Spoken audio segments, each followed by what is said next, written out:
بسم اللہ الرحمن الرحیم۔ آج کی بات میں ہم بات کریں گے محاوروں کا ذکر ہے اور اس کی حقیقت۔ تو دو فارسی کے بہت مشہور اور خوبصورت محاورے ہیں، چاہوں گا آپ سے شیئر کروں۔ یہ کم و بیش تقریباً زبانوں میں استعمال ہوتے ہیں۔ ایک آپ نے ضرور سنا ہوگا، دلی دور است، مگر ایک اور ہے فارسی کا کہ بارش ریش خضر یا ابلیس۔ تو پہلے چاہوں گا ایک کو ڈیفائن کروں، پھر دوسرے کو۔ بارش ریش خضر با ابلیس۔ بارش ریش یعنی بہت لمبی داڑھی بے وقوفی کی علامت ہوتی ہے۔ ایک صاحب ہیں، وہ کتاب پڑھ رہے تھے اور انہوں نے یہ پڑھا کہ بڑی لمبی داڑھی بے وقوفی کی علامت ہے۔ تو انہوں نے کہا کہ یہ کیسا معاملہ ہے، داڑھی تو میری بھی لمبی ہے مگر کسی نے مجھے بے وقوف نہیں کہا۔ تو کتاب پڑھتے پڑھتے ان کو خیال آیا کہ چلو میں آزما کر دیکھتا ہوں۔ تو ان کی لمبی جو داڑھی تھی اس کو کم کرنے لگے کہ کہیں ایسا نہ ہو کہ کوئی اور یہ محاورہ پڑھ لے اور کسی اور کو کہے۔ اس کے بعد اس نے گھر میں کینچی ڈھونڈی، کینچی نہیں ملی تو اب پریشان ہو گئے۔ اس نے دیکھا کہ ایک موم بتی پڑی ہوئی ہے، اس کو جلایا اور اپنے داڑھی کو اپنے ہاتھ میں لیا اور یہاں سے کم کرنے لگے۔ اب جیسے موم بتی کو داڑھی پہ لگایا تو آہستہ آہستہ اوپر تک آ گئی اور شور مچا کر باہر بھاگے، مگر یہ آگ منہ تک آ گئی، جل گئے اور لوگوں نے اسپتال پہنچا دیا۔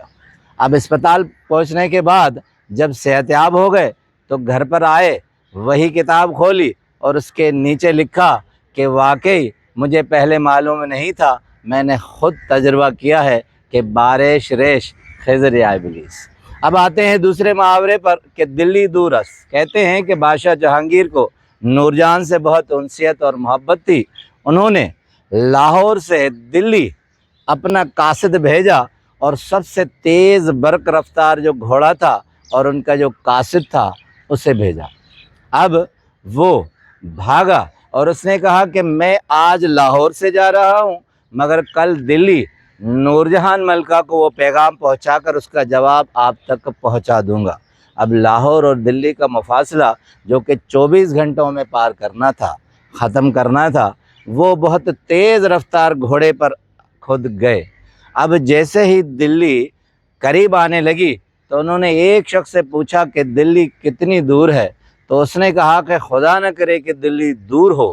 تو اب اس نے نہیں سمجھا قاصد نے، وہ سمجھا کہ دلی دور است، تو اس کے منہ سے نکلا کہ دلی ابھی دور ہے، یعنی کوئی مقصد آپ حاصل کر رہے ہیں ابھی تک حاصل نہیں کیا، تو اس کے لیے کہتے ہیں کہ دلی دور است۔ تو یہ اتنا زیادہ مفاصلہ طے کرنے کے بعد جب اس نے یہ غلط سمجھا کہ دلی دور است دور ہے تو اس کا کلیجہ پھٹ گیا اور وہ وہیں گھوڑے سے گر گیا۔